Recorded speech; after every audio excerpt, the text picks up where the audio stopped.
We'll wait for Dylan, and then we're going to go. This is what it's all about right here. I should be hunting, but it's all right. This is a close second. It is a close second. He probably killed that 10 point. All right, guys. $40. One day, Same tree. tree. Oh my God, I'm so. Woo! Holy shit! Get a shot of these. 2 farms this year. Number 1 is done. Did you say bye, Kevin? I did. I already did. Bye, Kevin. Bye, Kevin. Bye, Kevin. Bye, Kevin. Smoked it. Look at that. You destroyed it. Joey takes the shop is closing up. Make sure he takes all his right antlers. This is the Deer Shot Podcast, episode 17.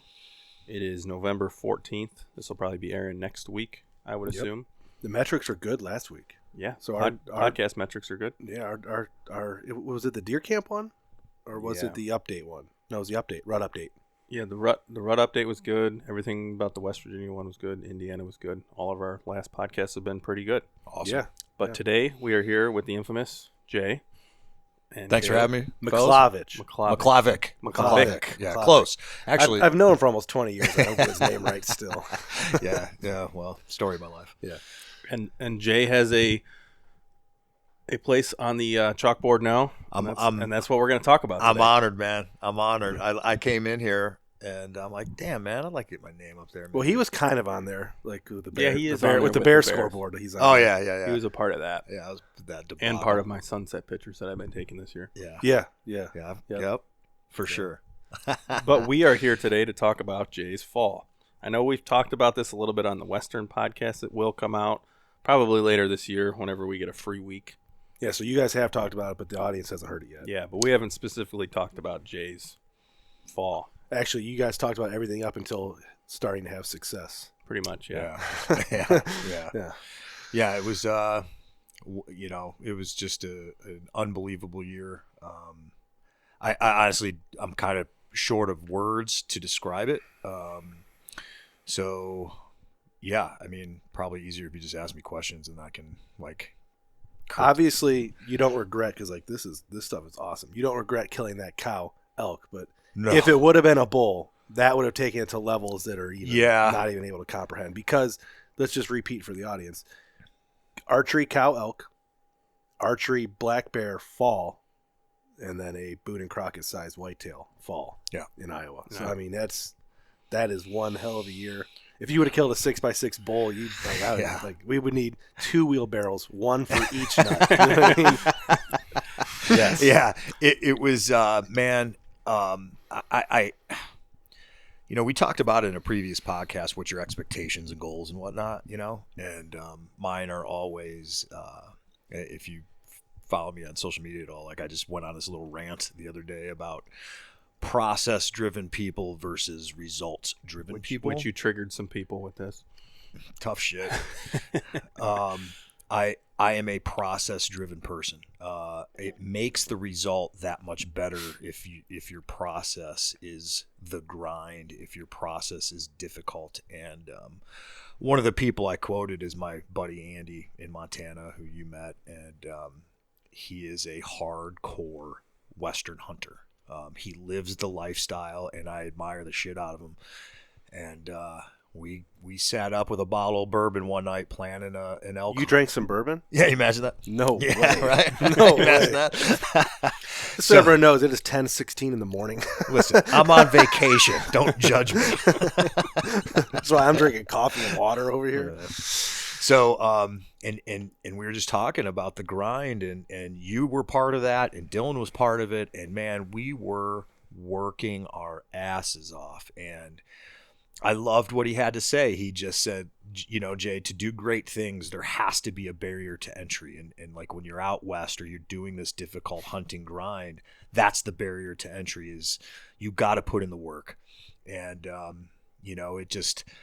I started listening recently to that Hunter podcast, and I really like a lot of their what the things they have to say. And they had Don Higgins on the other day, who is an absolute whitetail legend, and he mentioned crossbows and corn piles and talked about Ohio and how Was that Don or was that someone else? That was Jay Gregory. I'm not sure. I think it was Jay Gregory. I don't think it was Don. Oh, okay. But same. It okay, was, same. It, okay. It so was on Hunter. I don't want to misquote somebody. Yeah. It was on their podcast, Yes. one of their celebrity people that they had on, and they said, or whoever that person was said, if you're an able-bodied person and you're hunting with a crossbow over a corn pile, it's no different than a man competing in women's sports. And I'm like, oh, that's so perfect. That's gonna perfect. Hurt some souls. Yeah, well, you know what? That is going to hurt some souls. I don't, whatever. And like you said, these people are more results driven than process driven. Well, they want to see this dead buck in the back of their truck, and they don't care how it got there. And I was just talking to my girlfriend. That's the end goal for so many people right now is to say, I killed this, you didn't. Why are you not as good as me? It's all about the picture that they can put on Facebook and Instagram, and then the likes. And when you scroll through, here's another thing I've heard, not to hijack, but I'm going to keep going on your story. It's like the sports almanac. When you scroll through the sports almanac, it just has final score, MVP, and winner. Yeah. It has nothing about the fact that Jim Kelly was in 4 Super Bowls and Right. played until he could no longer play and didn't win one. He just has 4 losses. Yeah. And on paper, that's what people will see in the future. So that's what social media is for all of us. It is. People are just going to see the results. They don't care. One of the things they talked about in that podcast was this decline in hunting, right? And the number of tags being sold and the number of participants in hunting. And one of them made the point that maybe it's because it's gotten so easy. It's so easy to do. And I kind of came up with this analogy. I was talking with my girlfriend the other night about this. I said, hey, if you give a kid a video game and put it on easy and he beats it in the first day, what's the likelihood he's going to continue to play that game? Very little. If you put it on the difficult and he has to grind and he has to work at it and continue to finally beat that game, you're going to get more participation, more likelihood to try it again. If you take a child and put him over a corn pile with a crossbow and he kills a deer his first sit, what is in it for him to come back and do that? I'll be the devil's advocate there because it depends on the situation surrounding him. That's very important. So if you're a 9-year-old kid and this is the first time you get to go out, you can shoot your crossbow in your backyard and your dad's friends are there and they're cool Uncle Jay and all this other crap, and then you kill a buck and they bring it back and you're sitting around a campfire or a deer shop or a garage, like that little kid might get hooked on that. Yeah. And then want to better himself over time. And then there's kids that won't. I think that was boring. I'm never doing it again. But I think you're kind of, there's a lot that goes into that. But those things that you just talked about are process. Those are process things, like being part of it, the build up, the seeing the people around you. I just don't agree with. You can't expect a little kid to do it on their own though and struggle for a whole year and like it. You know what I mean? Like I don't know. I think if you give them happens just a taste of it, where that they can get that feeling of watching the deer come in, and hey, it's not the perfect angle. Don't take the shot, and then it's that nugget that brings them back again. But again, and also it's all individually based, right? Mm-hmm. Like who knows? Maybe the kid just doesn't like it, or it doesn't matter. He kills his first deer, and he's gonna have 10 Booners on his wall in the next 20 years. Who knows? But so process. This year was a process. We started in the spring and got our asses kicked in Montana. That's a story that really hasn't been told yet, and we will more. We're going to go do that closer to spring when bear season's coming around. Because we'll release the film and do the podcast in the bear season build-up time, like March. Mm-hmm. It's like a March, early April thing. But spoiler alert, it was a grind, and we got our asses kicked. Yeah, bad. Yep. And then so that was spring, and then my fall started with almost 6 weeks out west. Went to Montana and then another state that will remain unnamed, and I killed a black bear with my bow and an elk, so cow elk. So then came home for a couple weeks, and then I was lucky enough to draw Iowa this year, and I'm very, very fortunate to have a friend out there who's got a couple farms. They're not his personally, but he has permission, and through him I was able to get permission. And man, I that was probably one of the worst / best roller coaster ride trips I've ever been on. Like, you guys were along for. I was texting you guys, you know, and yeah, you almost quit. I almost No, I quit. pack my truck up and come home. It was, like, geez, you draw Iowa every 5 years. You can't pack your truck up and come home. I know. And it was good to have you guys kick me in the nuts and say, listen, that's not you. And why were you sad? So, the trip was rough. Just what could go wrong did go wrong. You ran your bow over. Ran my bow. I set it against the tire of the truck and forgot it was there and pulled away. And luckily, it just derailed the string. I didn't do any damage. How did that process go down? So you said it. You're getting ready or whatever. You're leaving your truck. Yep. Are you driving down the road and you go, shit, where's my bow? So or right when you pull out, did you notice that? As soon as we hear a pop, I heard smack. Yes. So no. Yeah, Brad was driving, my buddy, and we were parked at the farm, and you get back to the truck, and I'm taking off my safety harness and getting everything off, and I had just set it against the front tire. Yeah, like we to usually grab. do. Yeah, it's a nice soft place to set your bow. Yeah, and I'm like, we're bitching about. Well, he actually saw a really nice buck that night. I guess sent you guys that picture that he passed, and then I didn't see shit. And he goes to pull out, and I hear something hit the side of the truck, and I knew immediately. I'm like, oh, that's my bow. And he goes, oh no, and I open it up, and there it is, and it looks fine. And I go, let me pull it back. And as soon as I pulled it back, it derailed. Oh, so luckily. Man, I'd be afraid to even pull it back. Shout out to these guys. Oh, I wondered where that hat comes from. Yeah. So I thought you were wearing some high fence ranch hat. Yeah. So it's Buck Hollow Sports. Buck Hollow Sports. It's a guy. He's been in business. I think he said 30 years. His name is Buck Hollow. I forget his name though. He was a great guy. Gave me his number. If you're in Pella, Iowa, that is the place. Just as great of a guy as you could meet. We stood and talked, and he fixed me up, shot at the range. Everything was good to go. That very night, I took the morning off, went, got my boat taken care of. That night, I stuck a giant. And I couldn't begin to tell you a whole lot about a guess score. Definitely, I'm going to say conservatively 160s. Bigger than the one you shot? It's an impossible question because he was framed so differently. You do have trail camera pictures of him, right? You sent us I don't know if that. So you think that was the deer? So it's yes, because it happened. I mean, it didn't happen fast, but when I look at a deer and decide to shoot, I quit looking at his rack, like, because I get worked up, man. So I just quit looking. I looked at him.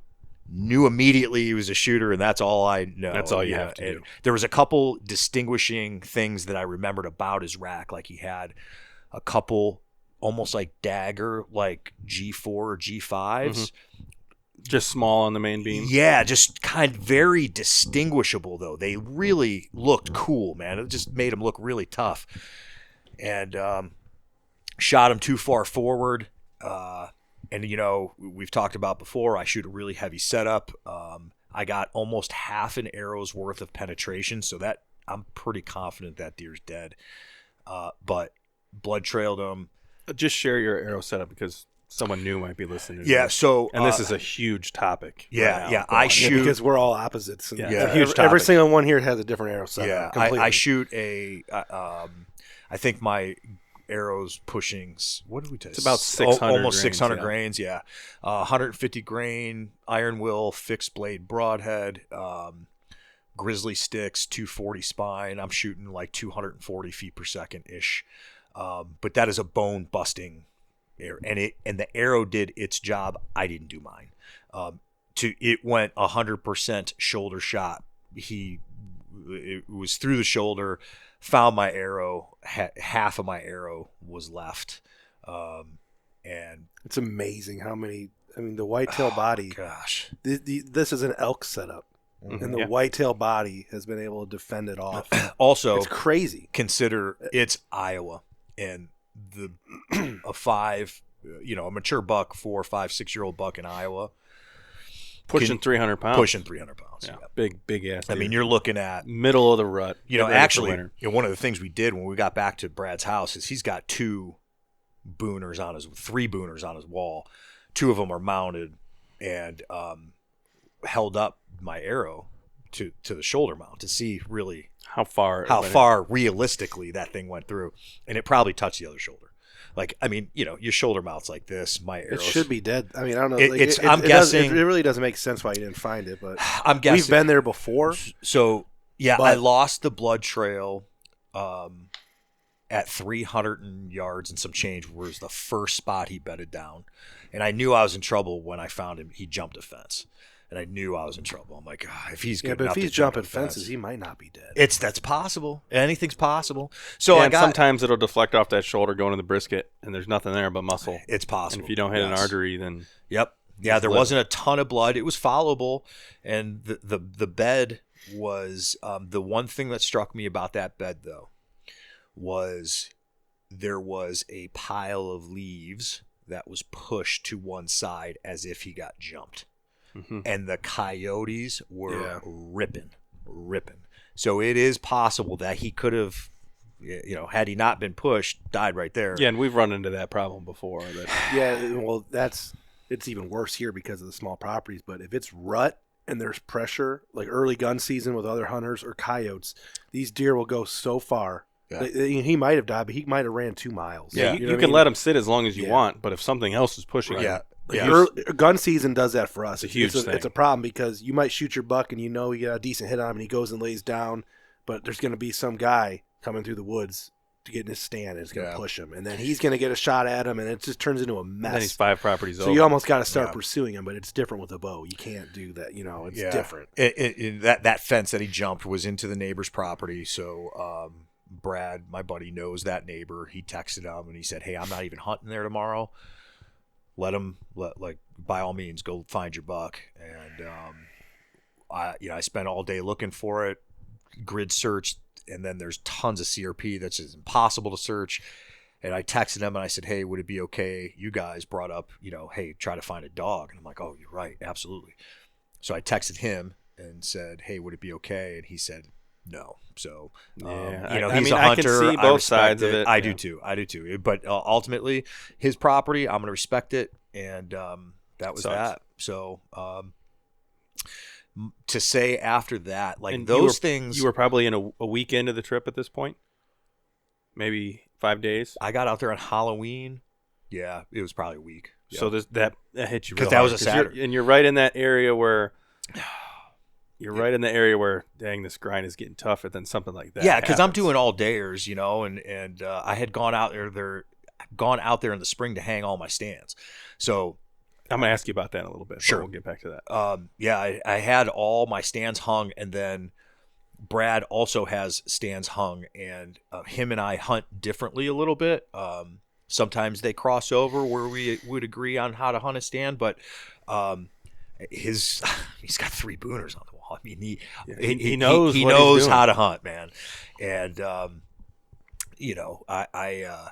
so after that affected me on multiple levels. One, it happened to me the last time I was in Iowa. Yeah, that's which now I'm like ashamed. Like I'm embarrassed. I'm like, this guy's kind enough to have me out, let me hunt his farms, and I shoulder another deer.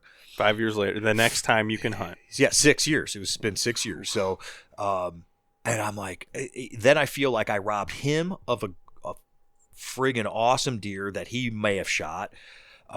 It was just on all, and then just the pain of losing a deer. That's something probably most of us have experienced, and it is the worst. Yeah, the worst. I get to stare at mine every single day when I walk in here. It's hanging in the shop. It's a great feeling. Yeah. So, I think I ended up taking a day or 2 off just to get my head back in the game because it really bothered me. And then between you guys and Brad and just the guys kicking me in the nuts going, "Listen, man, that ain't you. You're not a quitter. Don't quit." You're not going to be able to do this for 5, 6, 7 years. If you didn't let us quit on a 16-day grueling bear hunt that was fucking miserable. Why are you going to quit on some posh whitetail hunt where you can drink beer every night and watch football when you're done and go to the bar? Like, why are you quitting? Like, it's ridiculous. Yeah, it was just it's just a going home's not an option, as you kept telling us every time. Every time we were laying there in the 80-degree sun on a mountain getting covered with ticks, not seeing bears. Going home's not an option. But it might even be easier to quit in this situation because you're closer to home. You're staying at a buddy's house. You got all the creature comforts. I guess I'm comfortable. I'm not one to talk right now. It's too easy to quit. It's too easy to quit. You're right. And it ultimately, sacked up and got back at it and did more all-dayers, and it was, for whatever reason, dead. I'm not seeing – I can count on one hand how many deer I would see the next 3 days. Was it a weather thing or was – I think it's a couple things. I hunted a different farm than the one that I stuck that deer at because I just didn't – I feel like I was jinxed or something. I shouldn't have. Didn't want to be there. I didn't want to be there. So I went to this other farm, which is equally insanely great. But there is an older gentleman who hunts that farm, who's hunted it for 30 years, who, to his credit, is the reason Brad and I can hunt that farm. Mm-hmm. He knew the landowner. He built the connection. Although he's a different dude. He is a local guy. He just works odd jobs and lives to hunt that farm, and he will go there and walk around and wing arrows at deer and text you about it, and that's what he does. So whatever. That's the name of the game around here, man. But he would be texting me. He would hunt 3, 4, sometimes 5 stands in a day. He would just get up. He would get up, walk and around, and that might be an older generation thing too, because we kind of have a neighbor that does that sometimes. Okay, he'll switch stands midday, mid hunt. And I understand that if it's a wind thing, the wind's not consistent and it's going to screw you. Yeah, move. But to do it, I think it's just more like out of boredom and whatever. Boredom, habit. Yeah. Whatever. So I'm not seeing anything here. Maybe I'll see some over there. Exactly. So I had multiple stands hung from the spring there, and what'd you do with your setup? We actually me and Isaac talked about this off camera. You ended up buying just regular tree sticks. No. So did you do mobile type stuff, or did you buy like? So I don't mind. Luke asked if you got the drill out and some pegs. I brought them. Okay. I brought them. Okay. I didn't use it, but I brought them. I also bought a ton of just old school screw and steps. Really? I bought a couple hundred of them. Yeah, they're like $1. Yeah. And I got the good ones that you don't have to hit with a hammer to start. The green ones. Yeah, they're good. Yeah, they're good. Yeah. We use them for hanging our bags. So I had them in the spring. I just had them shipped to Brad's house, and then so that's what I was going to talk about. You shipped some stands out there, and then you flew out there. So first class. Yeah. With tree stands on a plane. Yeah, it worked out great. So that's what I wanted to talk about because it's bizarre. Yeah. So I went out there in the spring to shed hunt and hang the stands. It was like March or something, right? Yep. It was when we were planning for bear hunting. Yeah, it was late March. And I looked at the prices of tickets and versus driving, and I just didn't want to drive.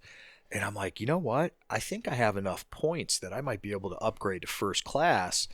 And with that, you get excess baggage. You get free excess. So I'm like, man, I wonder if my stands will fit in these giant duffel bags I have. And I flew out there with 7 stands, I think, for $100, I think it was. It's crazy. It was crazy. As long as you keep it under the limit, it doesn't matter. I just, What stands did you buy? They were all my old ones, man. I had Hawks and I had Gorilla. I don't know if people remember Gorillas. They're great. They're my favorite stands. I wish they still exist. I think they were light and I think they got bought out. I think they're bought out by that Sasquatch brand now or something.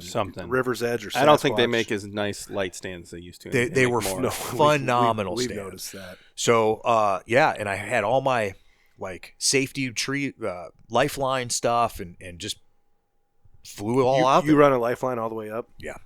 Man, that's something I might start doing. Should start doing. Absolutely. I am not a fan of that transition anymore. Yeah, trying to strap the older I get, the transitioning from the top of a stick. That's the most dangerous part. To the stand. It's the most dangerous part. And if you notice, the bigger the tree, the worse it is. Yeah. So to back up, that's why I don't try to spend too much money on tree sticks because you're so limited. And when you're out there, the woods, the timber is so different than it is here. Good luck finding a perfectly straight tree to wrap freaking tree sticks on. And here, unless you're so on a field edge, they get a little wonky, but in the woods, all of our trees are climber trees, basically. Straight up. It ain't like that out there, man. You've got like hickories with shagbark hickories, which are slick and things are always falling off. They're hard as nails. So I mean, I like screw-in steps or my process of the drill, as long as the landowner is okay with me drilling into their tree.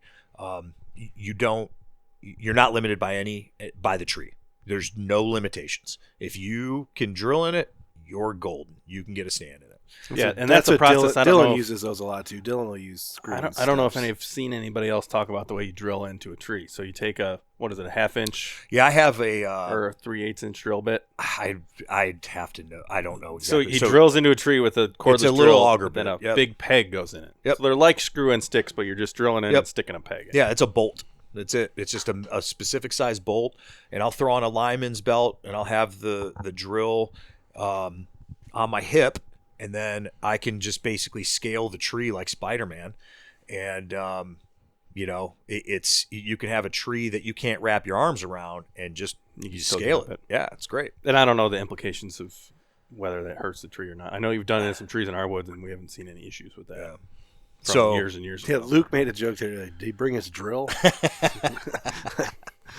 Yeah. So yeah, 6 o'clock in the morning.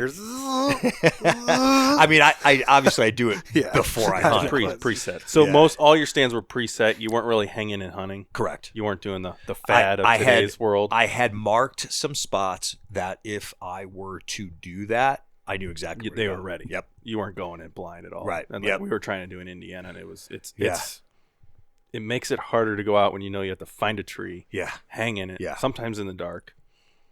Yeah, I mean, that's the thing that doesn't get talked about. Like, the mobile hunting fad's huge right now, and all the guys are doing it, and it's all the rage on YouTube. What doesn't get talked about is the guys, and obviously this is not a blanket statement, but a lot of these guys that are doing this mobile public land style hunting live there. They can go there. They go there multiple times a year. Yeah, or you hear guys like us like, oh, we go on a public land hunt in Indiana, and we got to figure it out as we go. It's way different than the guy who lives 20 minutes from public, has his whole life. He knows the woods just like we know. It might be a mobile set, but he's hung in that tree 10 times. Well, it's interesting, people's ideas and whatnot. Like the first guy that I'm going to screw his name up, but I don't know if he still works for him, but he's I like following him. His name's Cody D'Agostino? D'Equestrio, that's it. His dad's on they own the Lone Wolf Tree Stand Company. Okay, well the dude's diesel is shit. There's a long he's like a CrossFit guy, I think. And there's a long history dying breed bow hunter. That is his Instagram. It's not bad. Like he's come to Ohio, and I kind of he's probably one of the 5 most famous mobile hunters in the world. Okay. Without getting into the stories, he started with his father. His dad started Lone Wolf. His dad's the one who built. Theoretically, there's some argument within the industry, but his dad's pretty much the one that invented the mobile tree stand. Yeah. So they started Lone Wolf. Owned Lone Wolf. They sold Lone Wolf. They started XOP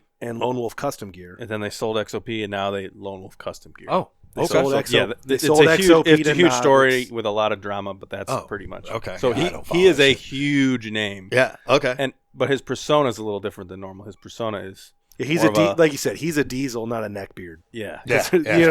Two types of mobile hunters. The diesel, the neckbeards, and the diesels. Like the guy is legit, I think. But no, he is legit. Anyways, there's no question about his legitness. So it goes back to kind of what we talked about in a previous podcast.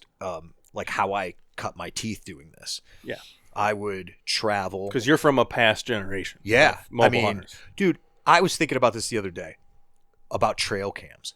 I built my first trail cam with a mobile, like, the motion lights? Yeah. That as the sensor. Hooked up to a specific I think it was Canon a power Canon shot, something. 35, whatever. Olympus, yeah. And 'Cause we had some of those. And you wired it and you put it in like a birdhouse housing. And it was, I mean, that's how I came up, you know?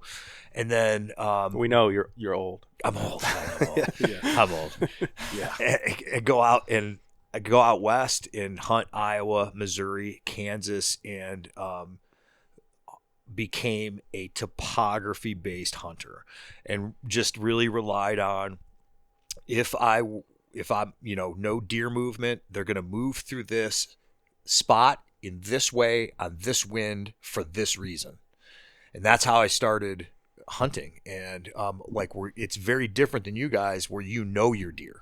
Yeah, and it's like, well, here's a destination food source, and I don't know anything about the. I was talking to Andy Kelly the other night. He's like, name drop. Wow, that's obnoxious. Well, I mean, the guy's phenomenal, and I like picking his brain, and he asked me about my deer, and I'm like, I don't know anything about it. Like it's not like it's I've got permission to hunt this farm, and I looked at the topography, said I would hang a stand here, here, here, and here, and I would hunt that stand on this wind, that wind, and this wind. And that's where I think things start getting a little different for me when it comes to a lot of other people. I think a lot of people hunt the wind that's good for them. I hunt the wind that's good for the deer.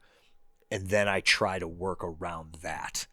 We've talked about this in the podcast, I think, before, or maybe I've wanted to, but that is probably the best way to hunt somewhere like what you're doing.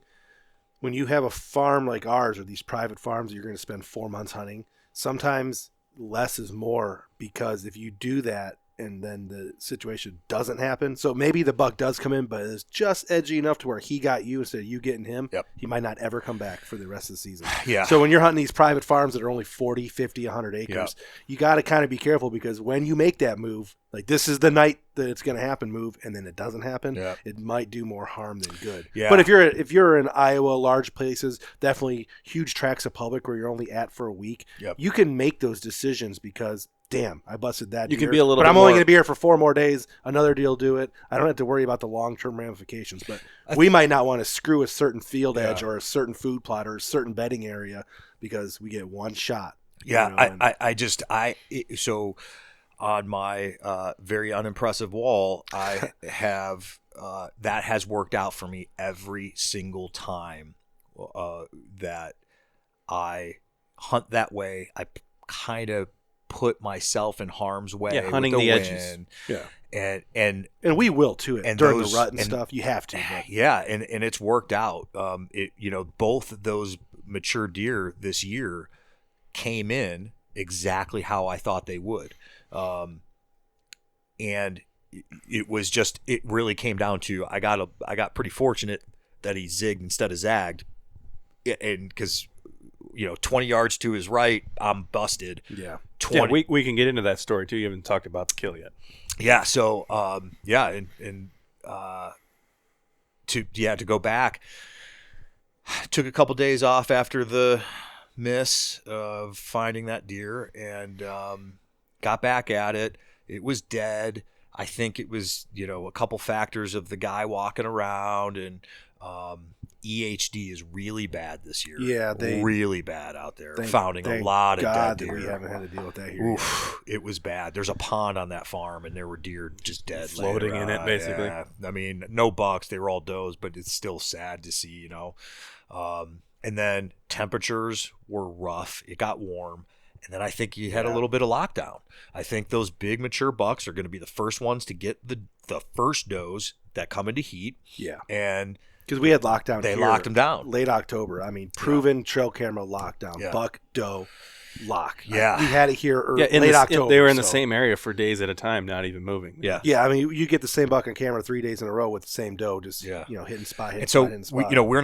I don't know, like, we're not hanging cameras out there. I don't do any of that, just for the simple fact of I know there's big deer there. Yeah.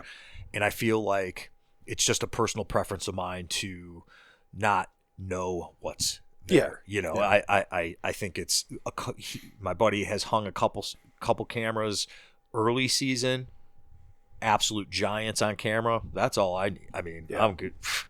So, so that morning that we decided to go, Brad had been giving me, on this particular farm, I think there's probably, I don't know, it's pushing 600 acres. I think. Square mile. It's almost a square mile, yeah. Damn. And it borders a couple thousand acre public lot, public land.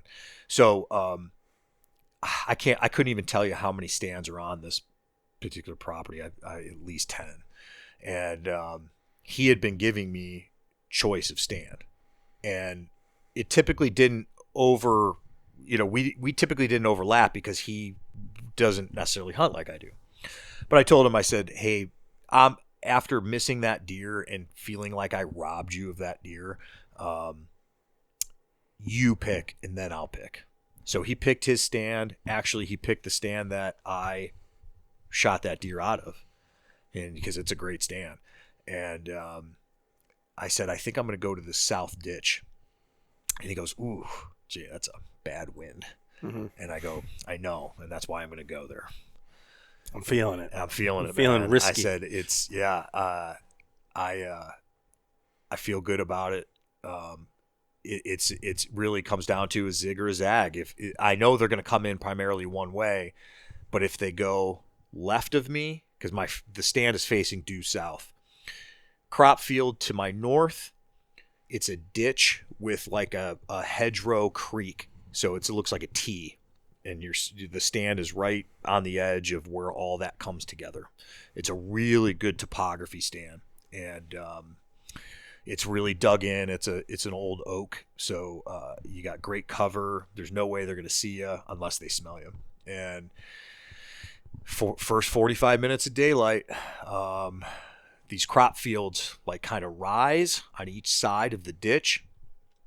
I see a body drop out of the field, come in due south of me, and I look at him and I go, that's a really respectable deer. Like, I thought it was just a heavy 8. And he's grunting, comes in, heading right to me, and he drops down into the ditch and then drops up, and he's coming to my left where I'm screwed. The wind's blowing right in there. It was a northwest wind, so it's like this, and he's getting ready, and I have no shot, and for whatever reason he just stops and does an about face and comes this way and gives me comes right in front of your face. Is there any chance he caught a little whiff and was like, oop, not going that way? No.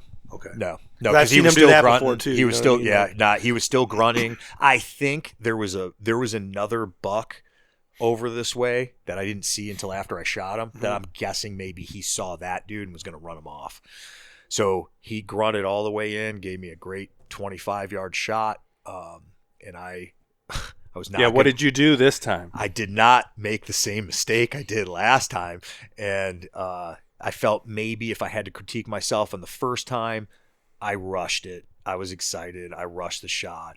This time, stopped him, took my time, ice in the veins, and made a great shot, and he ran 40 yards and tipped over, and this whole time I'm thinking a very respectable I think you deer. texted us, said just shot a buck. Yeah, you did. You were real. You're like, I shot a buck, but he's okay. Yeah, I think he's good. I was very. It was a respectable deer. Maybe 40s is what you said. Yeah. Maybe 40s. It's funny.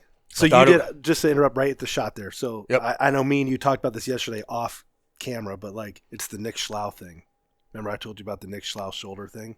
Yes. Like, don't look at the tits. Yes. Don't look at the tits. It's don't look at the tits. And then people do it. And then they do it. That. I absolutely like you're love that in your analogy. Brain not to shoot the shoulder. Don't look at it. Don't look at it. I love that analogy. And you just pop it right on the shoulder because you're trying not to. Yeah, you know? I love that analogy. So you didn't do it this time. So I didn't do it this time. Didn't you specifically move back on purpose? Yep. It was in my head the whole time. Don't shoot the shoulder. And I took extra time to do the whole 1 eye, 2 eyes, make sure I'm perfect, Yeah, I do that sometimes too. Like I'll open both real quick. Yeah, just to make sure I'm not missing something, And, complete pass through. Couldn't have been happier. 40 yards, tipped over. And for the first time in my life. Ground growage. It's not even a word. Yeah, he just texted us like ground growage, like just 2 words. Like, what is that? Ground growage. We're like, huh? I was in the stand when this was going down. I'm just looking at my phone like, God, I'd do anything for that right now. Anything. Beating my head on the ground. Yeah, this little knoll he ran up, like it's just like the topography of that ditch. There's this little like knoll. It's like, 10, 15 feet high. That's where he fell over. So I saw him fall, couldn't see him past that. So I had to get down. This is the first buck I've shot in over 10 years. And, not to get too crazy emotional about it, but like 10 years, no buck. That's unimpressive. Yeah. I pass a lot of deer and and to be true, you haven't really whitetail hunted much in that 10 years. That's where I was going with this. Like, I lost one of my best friends to cancer, and he was the guy that I whitetail hunted with. And I haven't had that like passion for it since that happened, but I knew this trip would be different, because it's Iowa. You're going back to Iowa. And I walked up that knoll and I just saw tines sticking out of the grass, and I was like, oh my God, what is that? I had found someone else's buck. That's really what it felt like. I was like, what just happened? And I pick him up, and he's just a heavy, massive. He's 6x6. Yeah, to set the picture, he's a chocolate horn. He has it all. That's almost 20 inches wide. Yep. 6-inch first mass measurements, Yeah. not the bases, the first mass measurement. Yeah. Or 6 inches on both sides. He's 170 and change. 170 and change. Green score. As a typical 12. We got 170 and 2/8. You got like 173. I measured it twice. Isaac scores conservative. I would say always. Safe to say he breaks 170. Yeah, safe to say. There wasn't very many. I think there was like less than 4 And inches of he deduction. netted 166. 166, yeah. Yeah, he's a solid. I don't know that many solid- people have shot a net typical 160. Very few. Yeah. Yeah, usually there's junk. Yeah. Yep. There's no abnormals on this deer. Nope, just a solid 12-pointer. He's got lots of prickly bases, but nothing an inch long, and he's just He's a deer of your dreams. Yeah. Yeah. Yeah. You couldn't ask for anything more. No, I just couldn't. You could go 10 years now without killing another one. 100%. Yeah. And you might. And I might, because it'll be 6 years before I draw this tag. Nah, again. we'll be But be itching to get you in the deer woods. And from what you were talking about just a little bit ago, possible Kansas, blah, blah, blah, you've already got the whitetail bug back. I can tell. Because before this trip, you're like, I didn't care. Go out. Yeah. We shed hunted one of your properties up here last year. I remember specifically my buddy 2 years ago, our farmer shot a 138. It's an 8-point that scored 138 gross. And you're like, I passed him 20 yards already. My tree stand. I'm thinking, you're hunting Northeast Ohio passing near 140-inch 8 points? What the fuck is wrong with you? Yeah, I just, no one does that. I mean, there's like 3 guys who do that. If it doesn't excite me, I'm not shooting it. I'll shoot a doe. Yeah. It really comes down to that. I remember and that was during your situation with your friend and all that. You were hunting his farm that day. Yep. So and I get it, but like I'm thinking, dude, he is insane. Almost 140-inch 8-point. Like no one in Ohio really we have guys that come in the shop that pass those deer, but not many people do. I mean, you're one of the few that do. It just comes down to personal preference. Yeah, what you want to do. Yeah, what you want, what you decide is a successful hunt. I may not agree with it, but ultimately, as long as it's legal. What if it's a corn pile crossbow buck? Yeah, I mean it's legal. I don't respect it. I'm not gonna give a shit about your Facebook post if that's how I know you're killing shit. I don't. There are levels to this game, and that to me is the lowest level. And jack lighting with a fucking 17 is the lowest level. Well, that happens too. There's of legal. There's a lot of that going Sure. on that we don't. Sure. People are posting, and it's like that's a real small arrow hole. You know what I mean? But yeah, and we had this conversation the other day that there's a difference between hunting and killing. Yeah, and I was hoping you'd bring that up. We're going to start calling what some of these people do as just killing. Yeah, I mean, going out don't and get us killing wrong. deer. We kill a lot of deer. Yeah. Deer drives, late season does on corn piles. We will stack them up because we eat the shit out of it and it tastes good. But we're every year we want to tell a story and we want to tell it in a certain way. We want to tell the story of the hunt that we had. Yeah. Yeah. There are different levels to it. I mean, there's times where we tap out and hit the easy button. Yeah, and we've all killed deer. My buck last year, I killed late season over a corn pile. Didn't use a crossbow, but late season over a corn pile, January 16th or something. Freezing. Ethan's buck is a corn pile crossbow buck from last year. It was his first deer. Well, and let me be clear. I killed my first deer with a crossbow. Yeah, right. And it just didn't feel right, and I never went back. It felt gross. I didn't like it, and I don't have anything against crossbows in and of themselves. They don't belong in an archery season, and they don't belong with able-bodied people. I can agree with that. I think there's a place for them, absolutely, during a gun season or having a specific crossbow season. But to call it archery is the most obnoxious shit I've ever heard. Yeah, it goes against every definition of archery that there takes zero practice. You shoot it's got a scope, for crying out loud. I would say that I wish Ohio would do a specific crossbow season because there is times and places where they are, right. And you got your elderly, your younger. Yes, there's a lot 100%. of things. There's a lot of things where crossbows are okay. Yes. With.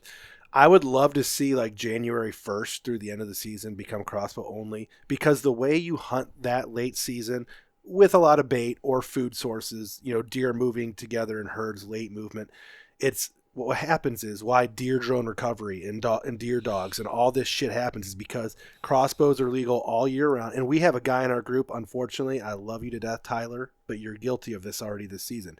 You got that cross gun in your hand that you can shoot 1-inch groups at 50 yards with your scope. It's basically a gun, right? So during the pre-rut and during the rut, deer chasing, running around, hitting scrapes, moving through fields. There's a lot of deer movement. Things are happening really fast. People are just winging. Yeah.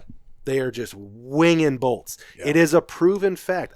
You can comment on this YouTube video and you can comment on this podcast till you're blue in the face about how we're assholes and all this shit. But the truth is in the numbers. The amount of deer that are being lost during archery season has more than tenfold increased since crossbows have become very prevalent and legal. It is creating slop. Yeah, those guys. It creates a ton of slop. And if you don't see that, if you only focus on the good, because there is good, kids, first deer, situations where bows might not be ideal, old injured people, people, late season, blah, blah, blah. I get all that. You're going to focus on that. That's all good. Like this plate of meat and cheese is awesome. But there's a lot of people who handicap themselves, who just go out there with their crossbow because they think it can kill anything because TV hunters do it and it shoots 500 feet per second and you can get groups at 100 yards and it's so easy. And then you mix in the deer woods with that and it just creates an unbelievable amount of wounded deer. So I would love to see somebody that's a crossbow hunter come in here and tell me that they've shot their crossbow more than 20 times this year. You're right, because they don't. Zero. There's probably to be honest, I've zero people. I've seen Alex Argerakis out here shooting his crossbow like 3 times this season when he comes over. He does shoot, but I'm not saying he's shooting it 100 times. But he's shooting it. To be good as an archer with a bow and arrow, we're shooting 50 times a day sometimes. Yeah. And there's people that go out and shoot their crossbow 3 times. Oh, yep, it's good this year. Let's go hunt. I've been shooting the same bow for 8 years, and I go out and shoot it at least once a week. I come out here before a hunt and put 10 arrows down range at 30 yards, and I've been doing that for 8 years with the same bow because you even though it's second nature, you have to practice the situations. Those guys, I draw on the tree still, to make sure that I can actually draw on my setup. Because when we're filming with our camera arms and all this crap around us, you'd be amazed at how many times you think, wait a minute, my camera arm, I can't even shoot that direction. And I got to move my arm or move my body because I physically cannot even shoot the way I want the deer to come because I put all this shit in the tree. So you got to stay on top of the ball game. Crossbows have created a lack of woodsmanship. And it's eliminated. Bringing this back to the beginning. It's eliminated the barrier to entry. Yeah. The only thing you have to be able to do is pull a trigger. Yep. That's all you have to do. And those guys on that Hunter podcast, they had some really interesting statistics about some of the states that have newly legalized crossbows. It's always been legal in Ohio, but there are some states that are just now, for whatever reason, like Michigan, Wisconsin, a state like that. I think it was Missouri. I think Kansas has now allowed it. It's wild that the statistics that they came up with of the numbers that crossbows have changed, it's wild. Well, did you see hunters? There's very few hunter podcasts that I listen to the whole thing for. There are some that I have because they have some guests on there that I really enjoy. But I see their Instagram posts, like their little short clips, their reels that they post all the time, and those are interesting. And the one was, $20,000. So they did, and I think their numbers are all bullshit. They're just making them up as they go half the time, but that's okay. We're generalizing. They said like there's 20,000 bucks in Ohio killed over the age of 4 potentially. Like let's just say the number is 20,000 in Ohio over the age of 4. They said they believe 18,000 of them were with a crossbow over a corn pile. So that left 2,000 bucks in the entire state of Ohio that were killed without the use of corn or a crossbow. 2,000 out of 20,000 over the age of 4. I don't know where they get their numbers from. It was just a quick video. But like Luke's deer over here on the wall, his 145 and 6/8 inch archery buck without corn. They said like according to them, something like that is only done like what does that work out percentage wise? Like what are those numbers? 2 to 5% of all the bucks are killed without corn or crossbows. Without. Boy, I don't know how I feel about mature that. bucks. Mature bucks. We're not talking about yearlings because that number, who knows? I don't know how I feel about that. I don't know either, and I don't know where they got the 20,000 number. I'd have to do a little bit of research. Well, so don't quote us Ohio, exactly, but in Ohio, the crossbow is the most popular weapon that kills deer. Yeah, Sure, by far. More than gun, more than bow. You have so much time to do it with, and when you throw in bait with a crossbow, I'm just like, it's bizarre killing. to me. It's killing. Yeah, you are killing. Yeah, it's bizarre to me. We have 2 big bucks on this wall over here. I don't honestly know if Kasich hunted his over corn or with the use of I'm not corn. sure. I guess I didn't ask him. We got a 145 and a 160 that our group has killed so far. We know the 145 was killed without corn with a regular bow. I don't know if Kasich's was. I guess I had to ask him. He did shoot with a regular bow, just not sure if there was if I could get involved. him on the podcast or not. We have a lot of guys that will watch our podcast, listen to our podcast, showing up in our videos, but they don't want to get the mic in front of their face. Really? I don't blame them. I mean, hell, we haven't got Nick on here yet. We talked about Nick in every podcast. Yeah. We have not got him on here. Yeah, I got to meet that dude. I got to get him on here. But anyways, yeah. Crossbows. Yeah, I mean, and then, mine, no, I mean, fuck, I don't even use cameras, Yeah, well, a lot of these, Unimpressive Booner. So our group of guys, our hunting group of guys, I'd say is about 10 people deep. Only 5 of us actually film. So the four Siman Brothers and Spaniel are the only ones that actually. Okay, so of your group, you have how many of you guys consistently kill mature deer? Kasich is it, and Dylan. Kasich and Dylan. Okay. Nick kills a mature. You wouldn't consider yourself in that group? I didn't last year, so. But that's a. I mean, I did, so I was on a 3-year streak. 3 years prior, you did. Yeah, and last year I did not. Nick's I would every say 3 over years. over your hunting lifetime, though, what is consistency, right? Like, so I've got a pretty unimpressive record of mature deer. There is a handful of guys that we know that do it every year. Every year. Dylan's one of them. Dylan will kill maybe a mature 1 out of buck. 5 years they won't kill. Yeah, Dylan will kill a mature buck every single year. Nick is good for every 3, not without lack of trying, but he will fall into the category. Like, Nick does what I do. Me and Nick are really fucking bad at this. We will fall in love with the idea of one deer, and we will do a lot of stupid shit to not kill other deer. Like, I have had, it's a curse, but it is the way we hunt. So we get one deer in our mind, and we pretty much let everything else pass. Which we try not to do it every year, but we end up doing it. And I'm getting good at killing mature small deer. Yeah, Isaac's killed 2 mature deer. 2 5-year-olds. 2 years in a row, he's killed 5-year-old bucks that have scored nothing. 121 and 107. That's super impressive. But they were aggressive, mature, bully bucks that we have history with, and they just were assholes, and Isaac killed them.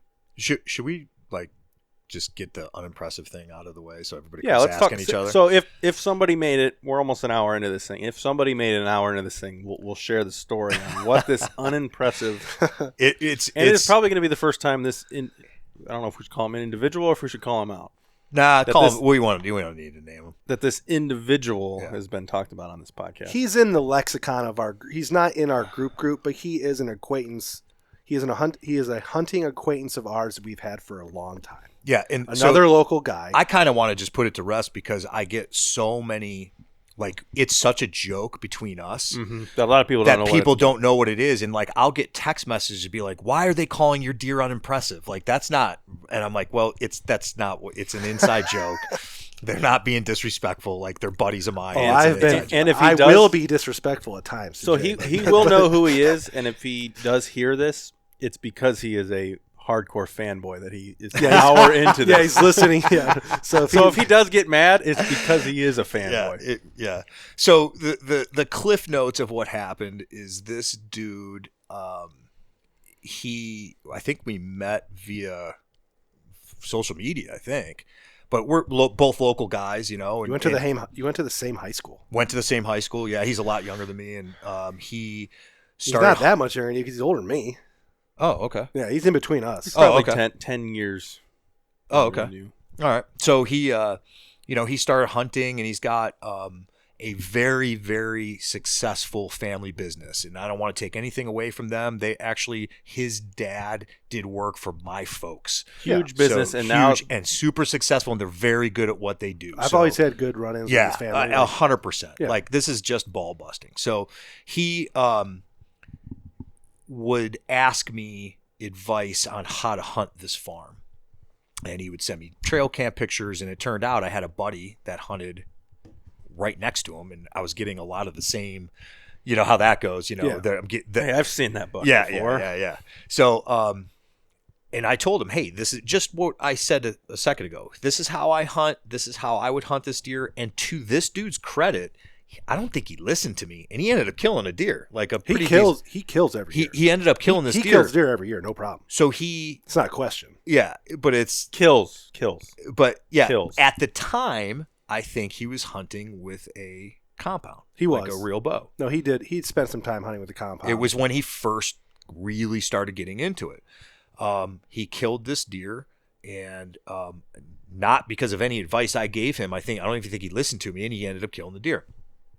And then I was like, hey, man, that's great. He sent me pictures of the harvest and everything, harvest photo, a kill photo. And he goes, hey, I really like how you take your pictures. Would you mind coming over?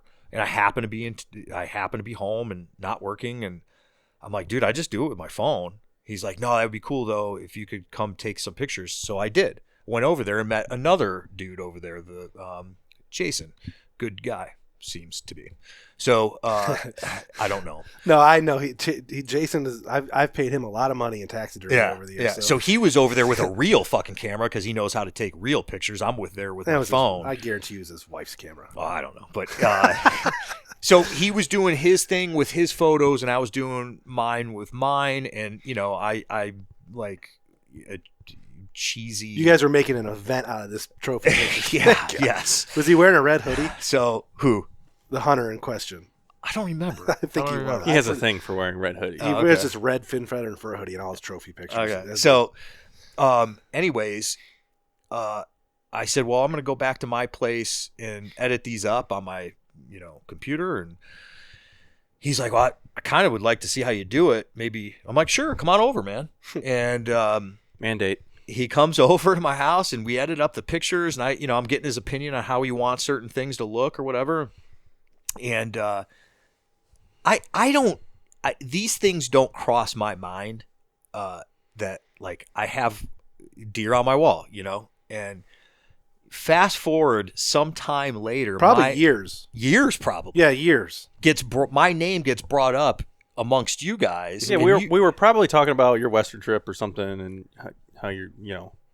We were talking. We were specifically talking about what we were talking about in this thing. I think we were talking about like hunting over bait and corn piles and crossbows because that's how he hunts, and it's legal, and there's nothing wrong with it. And he kills plenty of deer. And we were just talking about that, and then they were making. I think he he was poking fun at the fact that like our group of people, we don't kill as impressive deer as his group of people.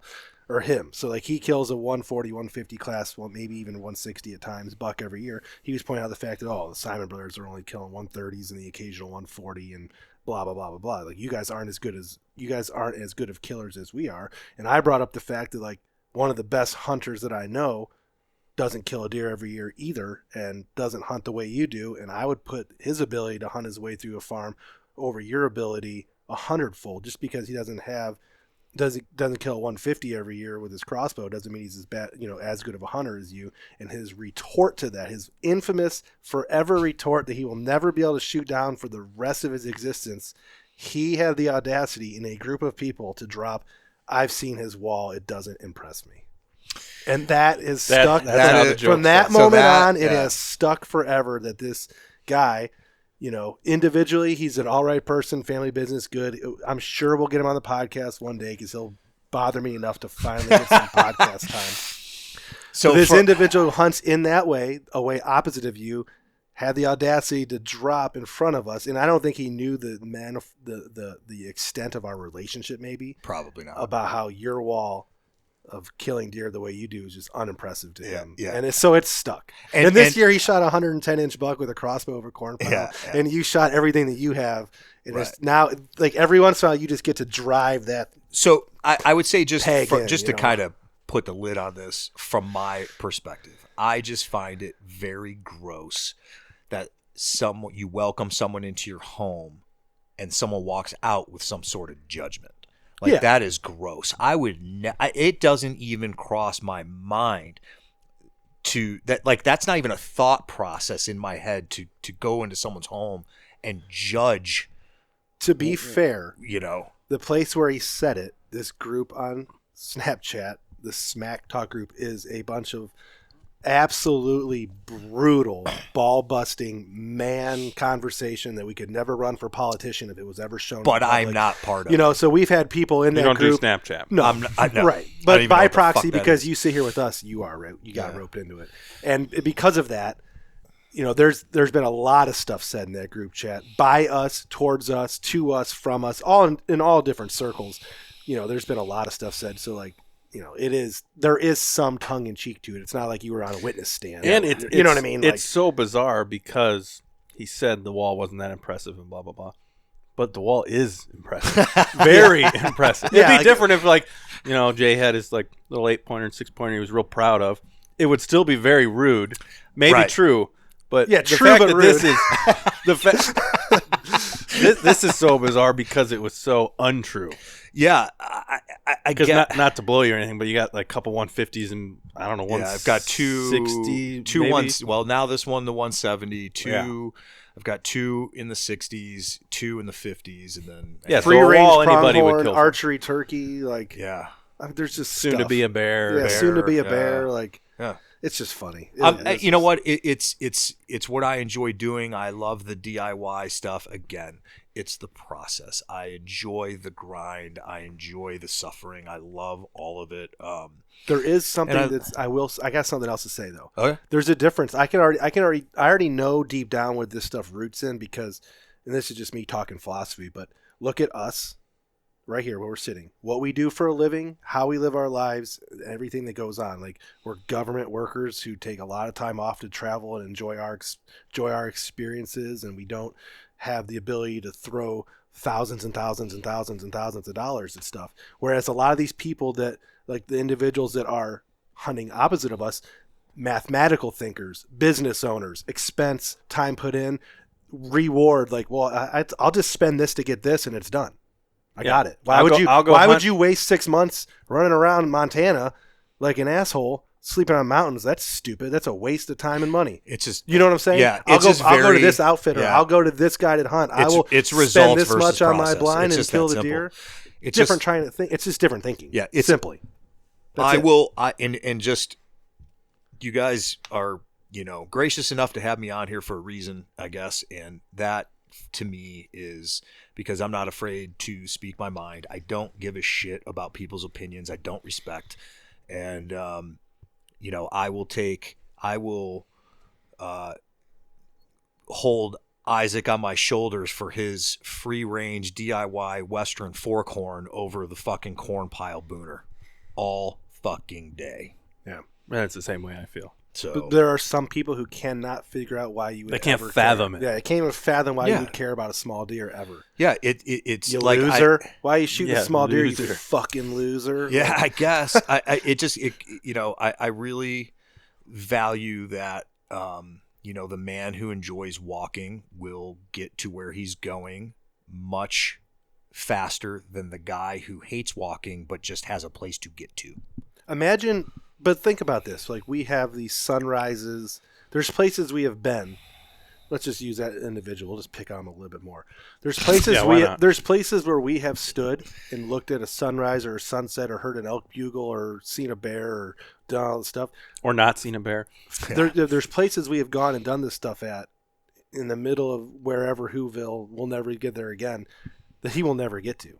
He'll never step foot there and see it. So it doesn't matter to us. We have our experiences, you know, whether it makes the wall impressive or not. But there's things that we've experienced individually and together that cannot be taken away from us. Like that one sunrise where you took the picture of me and Isaac in Montana, and at Moose Paddle. Like, damn, you know what I mean? Like that's never something that'll ever be able to be taken from us. No, that to me, you know, we put that, you know, that picture on the canvas print, and we're going to do that one on a canvas print, and that to me is no different than a taxidermied animal. Yeah. That to me is the same thing. It is a moment in time that will bring back memories forever.